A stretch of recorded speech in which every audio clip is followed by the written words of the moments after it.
I have a special obsession with trying to put the audience in a place where they cannot conceive how they're gonna get out of it. Two people on a corridor, trap, and about to face a horde of xenomorph. That would be enough for most movies. But here, not only you shoot them, then you have acid and zero G, why not? And then we think it's over. Oh no, boy, you have to go through all this elevator shaft. Then the gravity comes back. And then there's more xenomorphs. And there's an elevator that's unhinged that might fall on your face. And then there's face huggers. And Andy killed the xenomorph in a way that is very cinematic, I would say.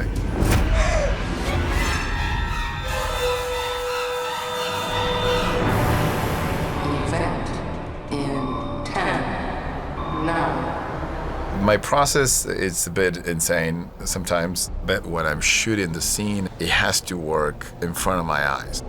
And so we're gonna have this big set piece on the elevator shaft in zero G with xenomorphs and facehuggers hunting them, and also an elevator that is unhinged that might go up and down at any moment. What we've done is we built essentially 4 elevator shafts, all different sizes and sections. 2 of them horizontal, 1 of them just has the interior of the elevator with a moving wall behind it, so we get the feeling that we're moving and we get Andy holding on to it there. Everything you see on that scene when it comes to the characters is all real. They're floating. We actually make the whole illusion better because once we had the actors on wire, the gravity was going to be pushing in a direction that you don't suspect. It was going to be pushing to a side. And so it really creates this great illusion of having the actors like spin in zero G. Our elevator has been built in multiple sets, but we needed one that we could do the action in.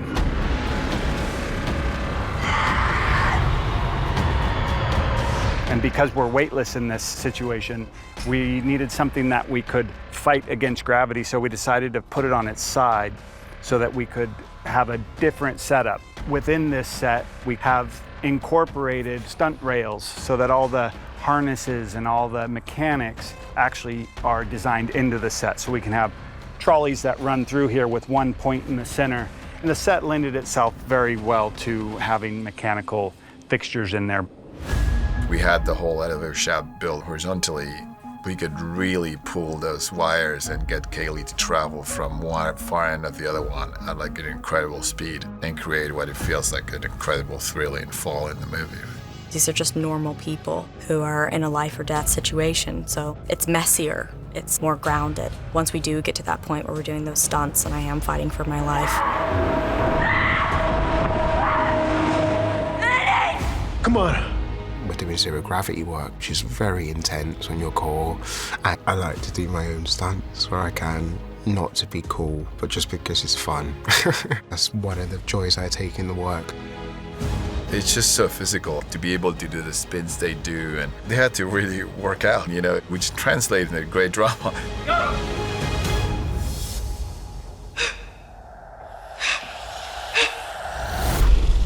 I think the trick to keep it feel real was to make sure that every time we were close to them and every close of every impact was actually a practical xenomorph.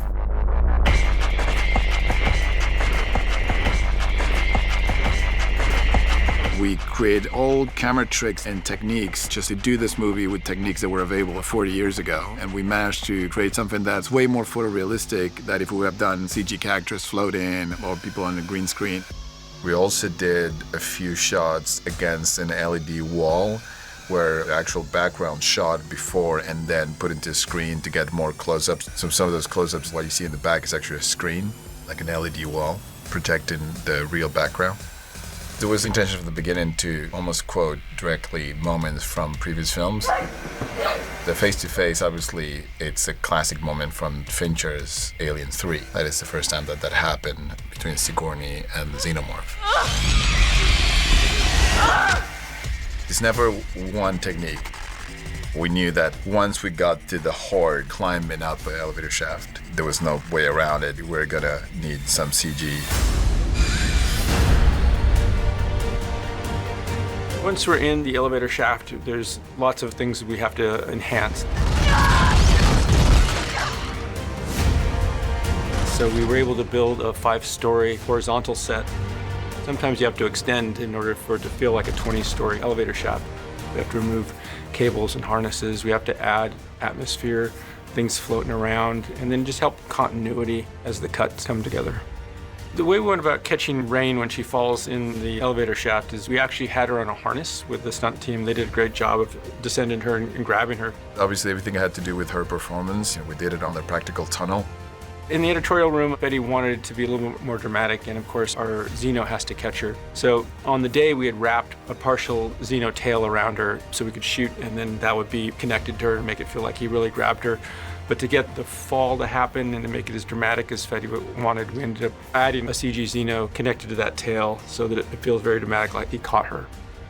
Sometimes it takes me out if I think, oh, that's not possible. If someone would have fallen so hard and to get catched up, they will die. So we needed to slow down her fall.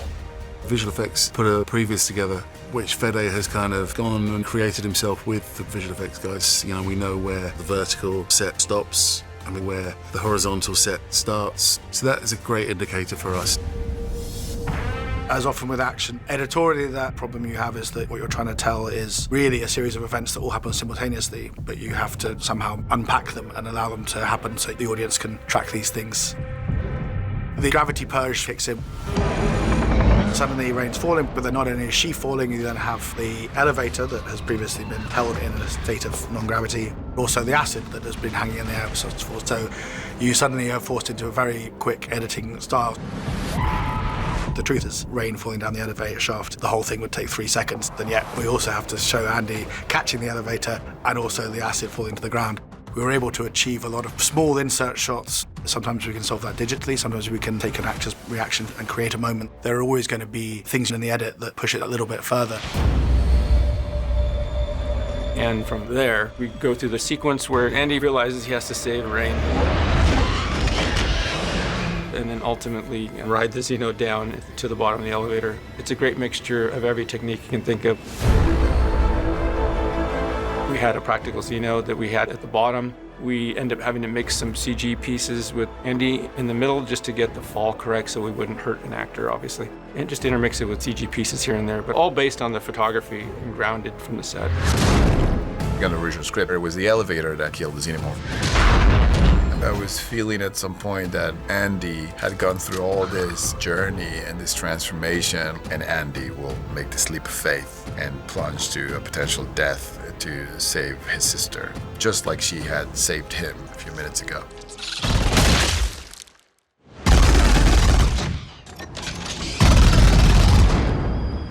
Get away from her.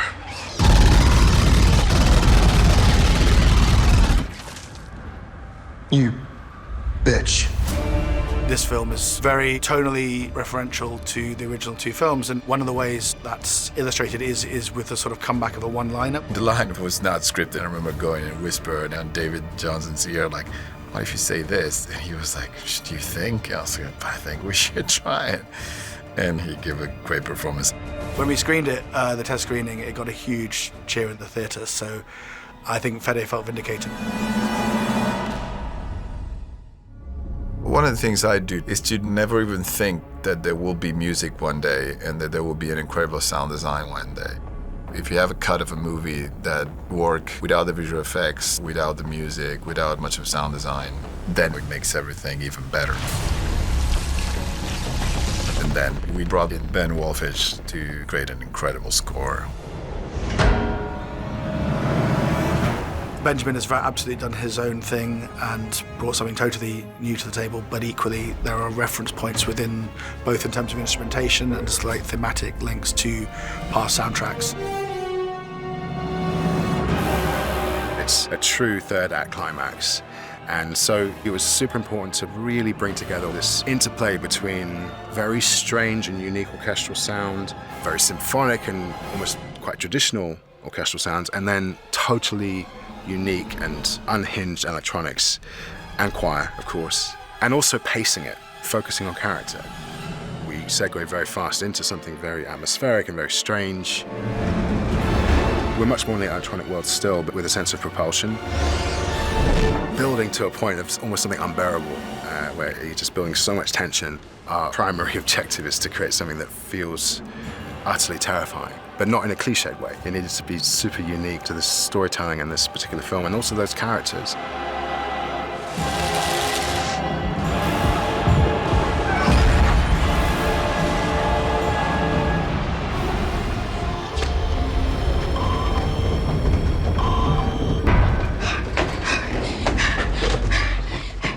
It took you so long. Let's get you out of here. My process is one of convincing myself I'm not doing enough, and that's why it's almost madness. I like movies that just really keep pushing it, and never have a dull moment. You never know how far it's gonna go. It was a big challenge, and I'm really proud of how the scene ended up.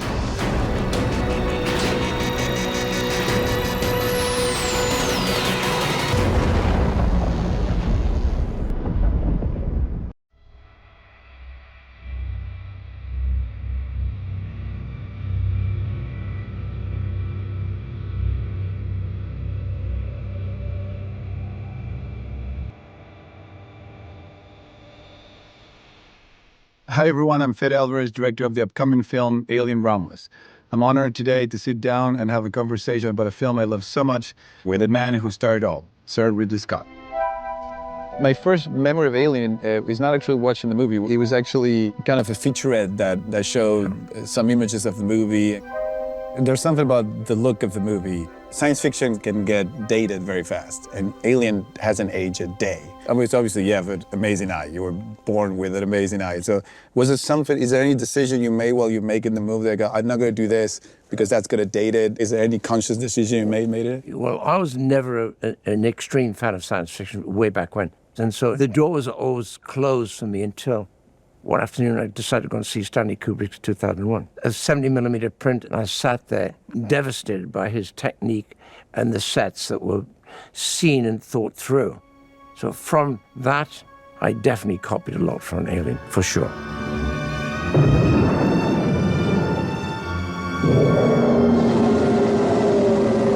When I think about that script, and because it wasn't a big budget by any means, you know, if I imagined reading that script with the money that was at hand, I was like, you get to the end, they come out into the planet, and they see the derelict ship. You see it there, and you're like, what? You know, how do you imagine how we're going to do this? It was always miniatures. Well, the reason why is this. The model, given the money, God bless my production designer, and Roger Christian, Les Dilly, the money for the set was terrible. The mountain range was this high, and I didn't have George Lucas's blow-by-blow, step-by-step Star Wars technology. So I looked at the room and tried smoke, and it looked terrible. So I said, can we get a portable 16mm camera, I want to shoot in 16, shot in 16, I put it through the TV set, and I filmed the TV set. And you filmed the TV set? It works in with the fact that Ash is watching on video. And so suddenly the whole thing had scale. And it makes it terrifying as well. It's weird. You feel like you're there, like that's the way people will see a spaceship like that for the first time. You see through Ash's eyes first. Let's get out of here. We've got this far, we must go on. And then you do something that is brilliant, that is like, I watched this movie a lot of times, let's put it that way. But it wasn't until I watched it for Alien Romulus that I realized, it was like, what's happened with the astronauts when they go, with the crew, when they go inside the ship? That I realized, you have fooled me that you made it look bigger by having kids playing the crew. My two kids made the set look twice as big. My two kids this side, you put them in a set. But everything looks bigger. It's suddenly twice as big. See? Amazing. Every monster, I think, you know, when it's a shark on Jaws, or you name it, it always taps into a primal fear that people don't even know. There's something that people are terrified of specifically, that creature happens to represent. Did you ever thought hard about why did it work so well? I'm going to hand this to Dan O'Bannon, because I was saying the script and dynamics are fantastic. It really is 7 people getting out of a little tin can in space. And they're getting out because you've got to have a beast. The beast had better be great, otherwise you've got a bad horror film. And Bannon was showing me the book Necronomicon by Giga. He said they don't want him, they think it's obscene. I said, obscene's good. So from that, I flicked to the book, and there he was. I said, this is it. I've never been so sure in all my life that this is it. I just kept doing that. So they said, okay, will Giga do it? I said, well, let's fly him in. Giga would not fly. So I had to fly to Switzerland, and I found him living on a kind of pebble dash state housing. Inside was his universe. I went in there to find a very mild, lovely man, and I convinced him, you must do the movie, you must do the movie.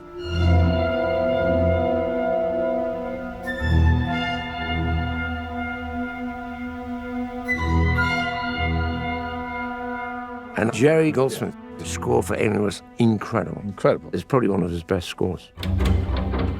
It's so even disturbing today. He hits that note that is disturbing. The delay flute? The delay flute, C minor or something.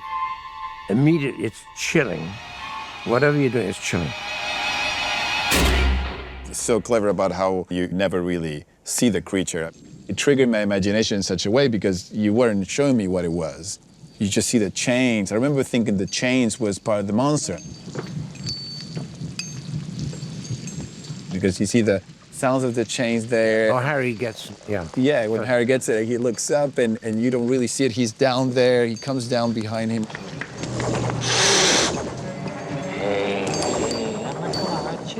Still a vivid, super vivid memory of watching that and understanding that some sort of, dark devil took this guy and I never knew what it was. Yeah, I thought the creature was a large, giant, beautiful insect. Yeah. So the less you see him, the better.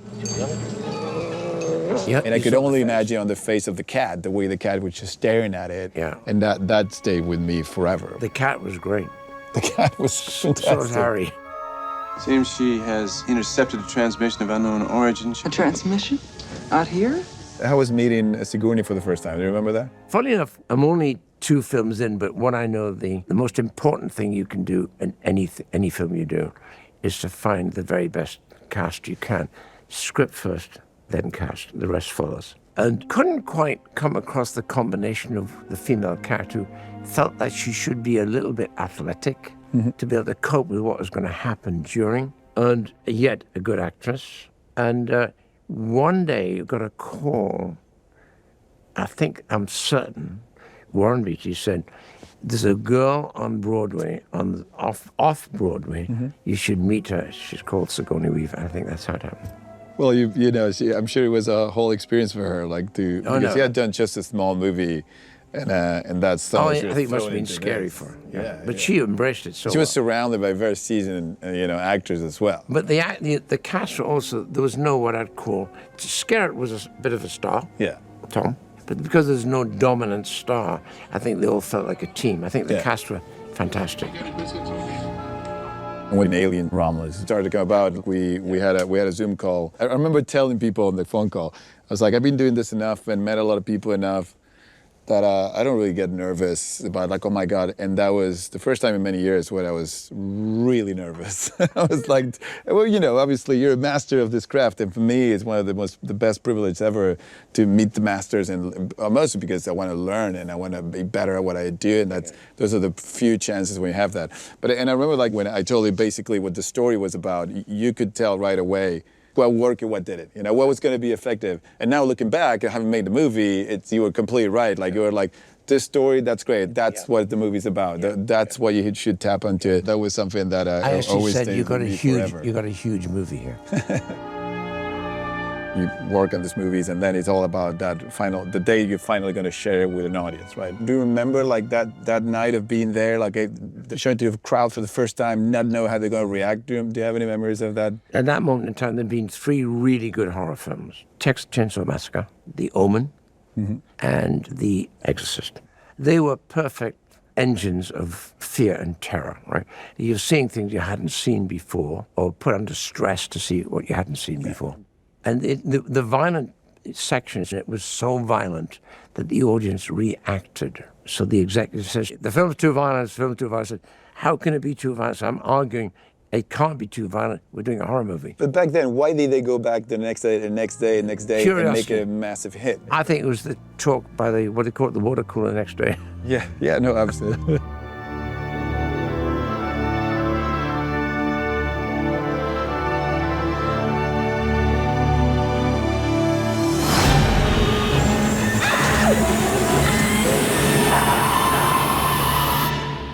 Thank you so much for this conversation, Sir Ridley. Is there anything you'd like to say to anyone watching? No. Please sit back and enjoy the film.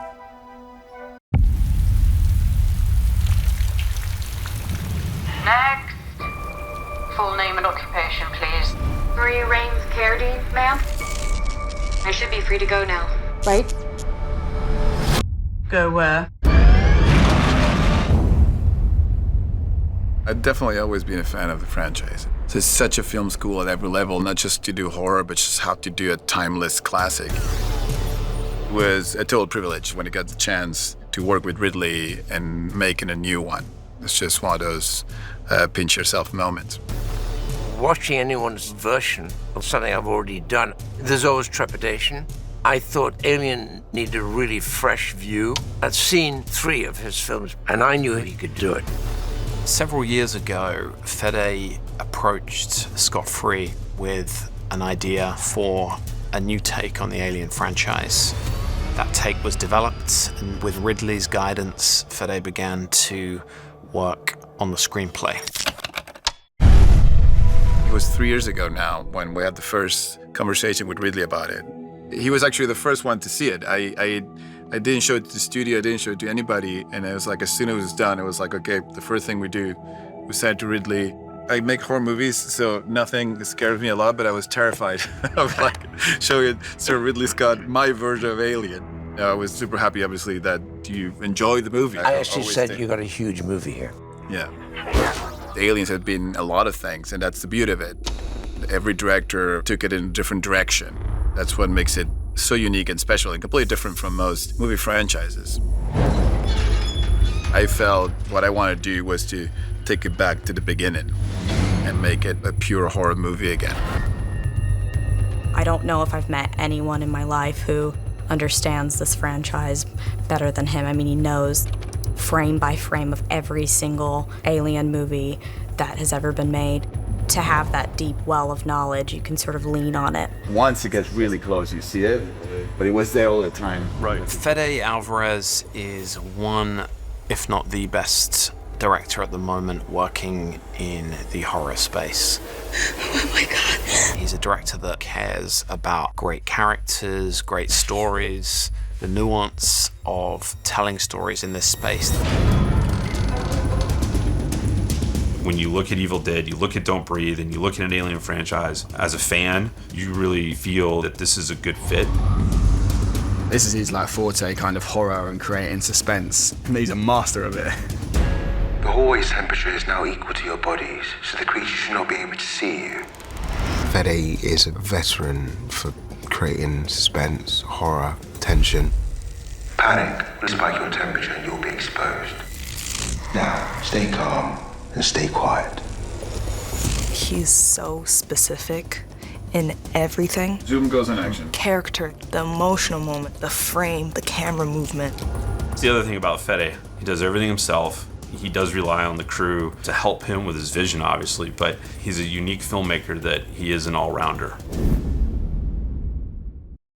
Alien Romulus takes place between Alien and Aliens, a few decades after Alien. The reason for that was mostly that's the world I wanted to travel to.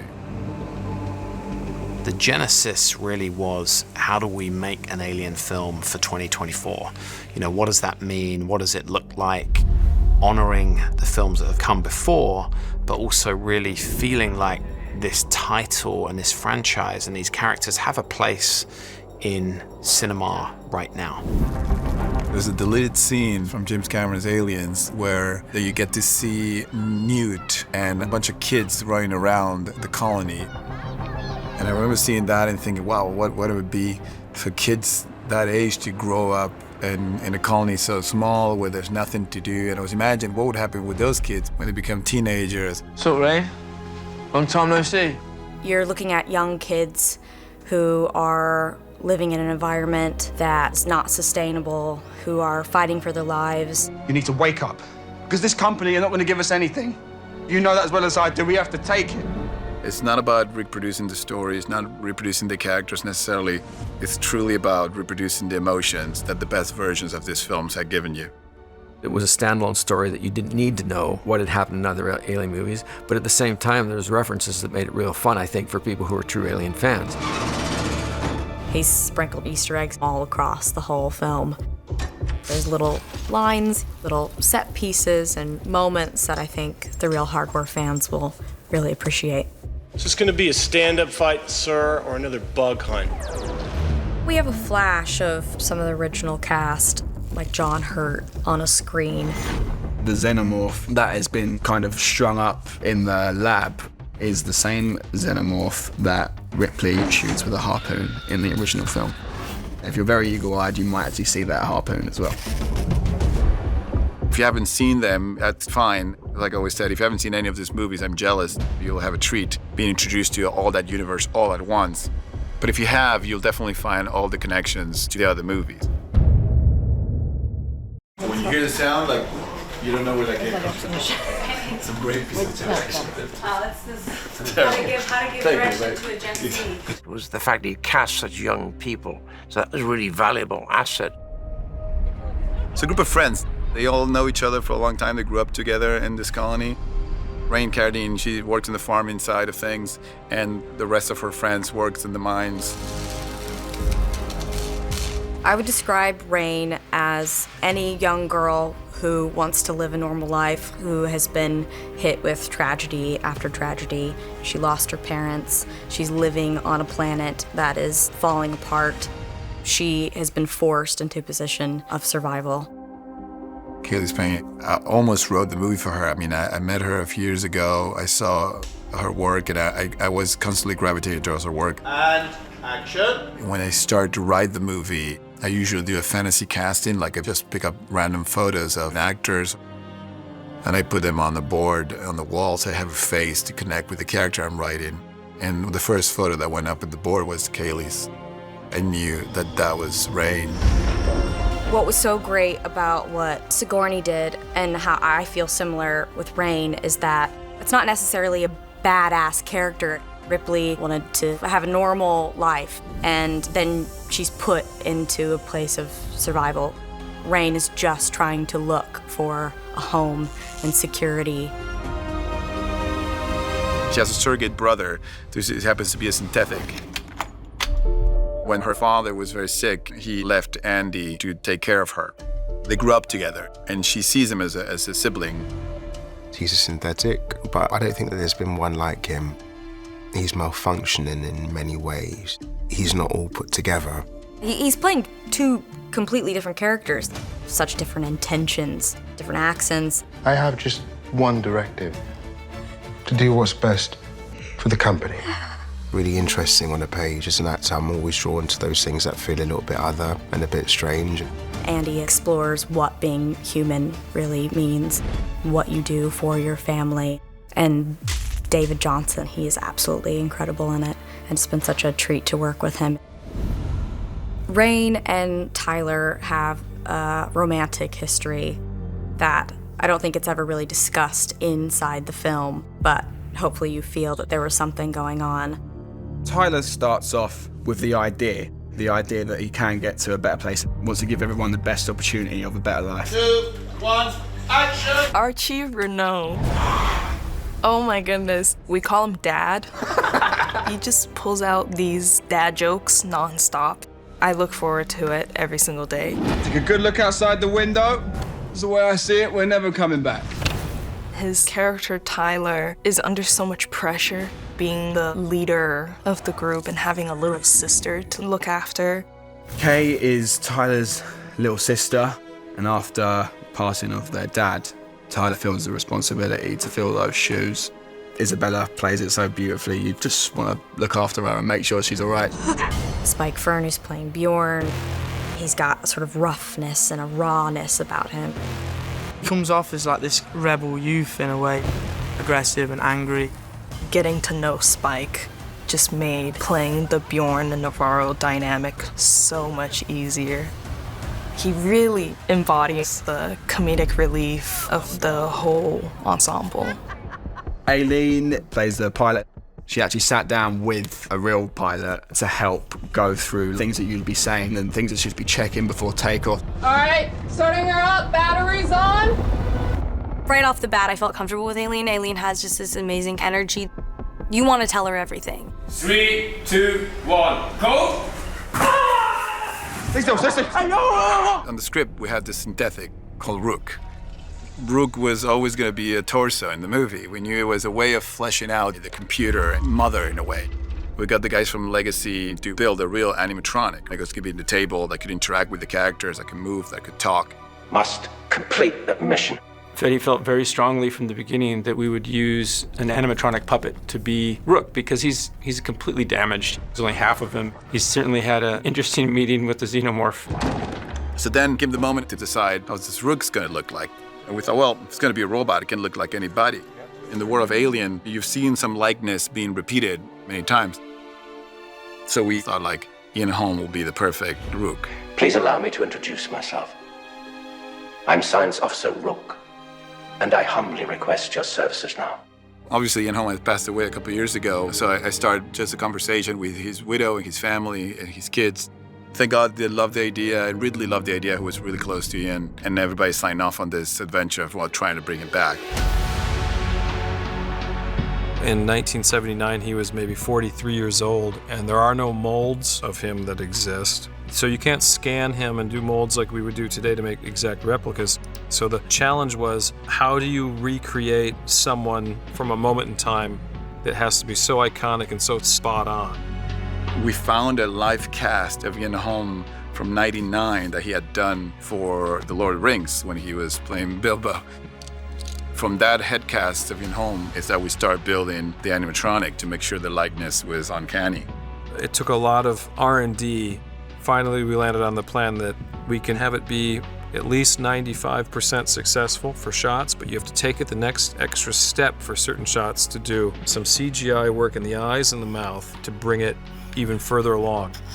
So we started with a puppet that Legacy built, an animatronic puppet that was fantastic, but we have to augment it to really bring it to life.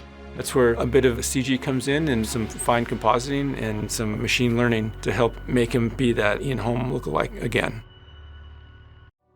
Those original movies are so grounded and so practical in their approach that I knew in order for this to be scary, it needed to be gritty and real and grounded.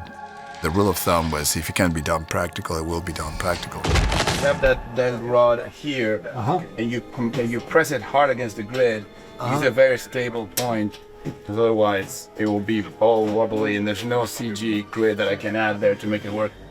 Everything apart from the colony exterior is built on stage.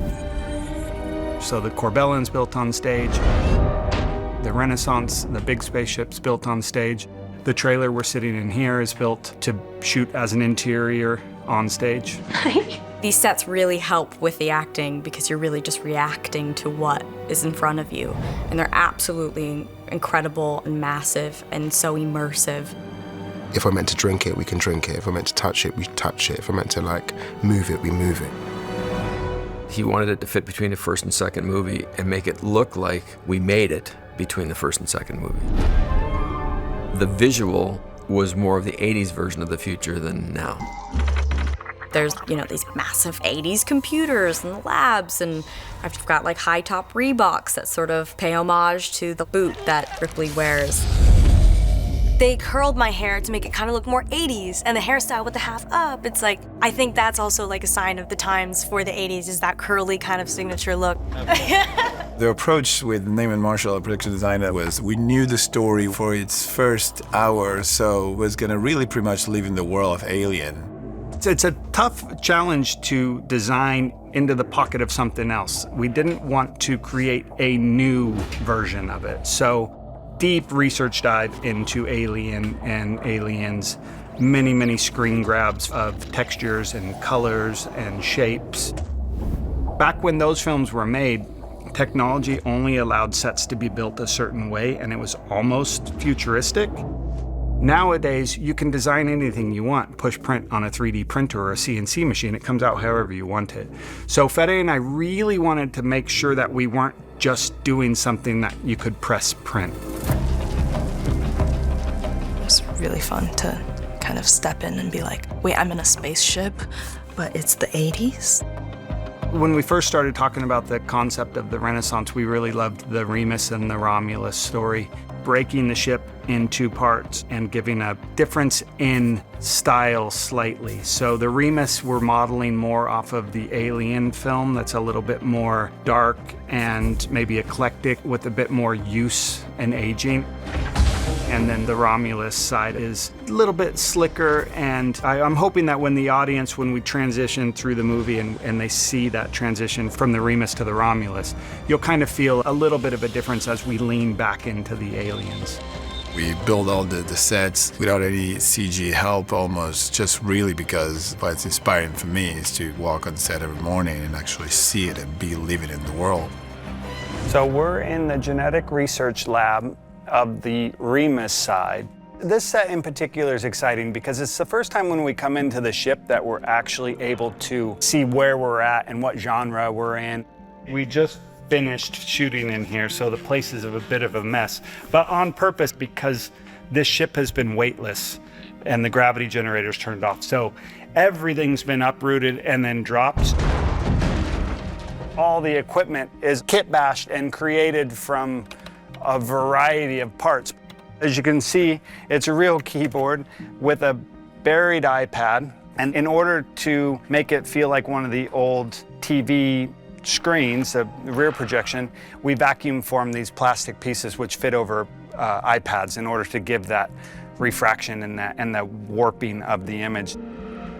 Now we're into the cryo lab. This, in theory, is the inside of like a freezer or a meat locker. These printers are printing the face huggers, and then they go into these cartridges, and then once printed, the cartridge swings down, vacuum forms the face hugger in here. The idea is that this keeps it at an optimal temperature, but once the power gets turned off in here, they start to melt, and these come to life, and they start dropping. They'd hit the water, and that's when we kick off that scene. So this set was built in a tank that we could flood with water. And then we melted paraffin wax on top to create that icy, slushy look. And we had nitrogen coming from all the tubes and dry ice containers, kind of giving that cold. And action. Go! What's that? I knew from the get-go that we were going to build every creature for real. We were going to bring the original creators of these creatures and have them bring back to life all these classic characters. So we have Legacy and Alec Gillis. They're bringing what they did in the first movies with the new technology they have, but it's still doing that practically. With the new Alien film, Fede Alvarez's, I think I'm up to about 5 Alien movies. So the life cycle of the creature always starts with a face hugger. So cute. The guys from Weta, they were the only ones in the group that had never worked on Alien and they were dying to be part of it. So we go, okay, you guys get the face huggers. I had a very close encounter with one. Bjorn saved the day a little bit. Well, he did save the day a lot. This is our proboscis facehugger. This is what attacks Tyler in the cryo chamber. So there's a series of cables attached up to these guitar tuners. As we move this disc in every direction, you get. So this is another version, just a straight silicon tail. Sometimes we would put a little bit of fishing line on these and puppeteer the tail that way. These ones, you pull them and the claws will open up. We had rubber puppets that would just throw at the actors' faces. We had full-on animatronics that we could puppeteer. When they were struggling in someone's face, we could just really puppeteer them and all their parts. We even had an RC car that was my favorite thing on set. It was an RC facehugger that I could drive around and get it to run between people's legs and go. It was a terrifying thing. The scenes where the cast is walking through the corridors and amongst all the facehuggers that are sort of lying dormant waiting for them. Fede really gave us a lot of artistic license to figure out different gags and to find interesting places to put them. So we worked with the set deck department and basically cut holes in big crates and hid puppeteers inside the crates. Re-rigged all of our puppets so that they could work in this, confined little environment. What are the odds? 60-40 against your friend. But odds on what? The creature's finished its job already. The chest burster was originally designed by the great Swiss surrealist H.R. Giger, who did the creature effects for Ridley Scott's original 1979 Alien. And there's not a lot of improvement that's necessary or required for the chest burster. We have done some updating of techniques. We've given it some little arms that move, and we've given it more articulation. We've even given it a color-changing aspect where it darkens. Generally speaking, what we tried to do was create a very organic version of the character, translucent and muscular. I would love to see the bones popping up on the Lucas shot. There you go. Fede wanted to see it bursting at the rib cage and then crack the sternum open and then work its way out almost as if it's exhausted, and also have a birth sac around it that kind of tears and peels back. Working backwards from that, we realized, well, we can make this chest burster a little bit smaller. We thought we would scale the chest burster to Aileen Wu. So we really made a chest burster that was about half the size of previous chest bursters. This looks freaking amazing. I really have the easiest job, you know, I just have to lay there and scream. They built a fake torso that I kind of had to wear as a front backpack, and I'm standing / sitting in a hole in the corbellin. And then my fake legs are attached, and then they cut a hole in the pants of my fake legs, and that was the point of entry for the chest burster puppet, so that I could come up to the little door that is my busted ribs. Slowly. I think we had 9 puppeteers to just do that scene. Everybody under the tables and on the floor, it's all hands on deck. Everybody had hands that were free. We had to puppeteer something different because every little hand, every finger, the saliva, the head, the move, everything that required a person. As a director, you grew up dreaming about one day being able to see those things happen in front of you and give the audience a scene that feels so real and crude and raw as that scene feels in our movie. Just because it's all real, there's no CG whatsoever involved in that scene. Shane Mayhem from Legacy was all work on aliens, create the Queen himself on the first movie with Stan Winston team. So I gave him the xenomorph. All of our artists, all of the concept artists and digital artists were very, very keen on making the xenomorph feel like the original film. In this story, they're engineered by the Weyland-Yutani company.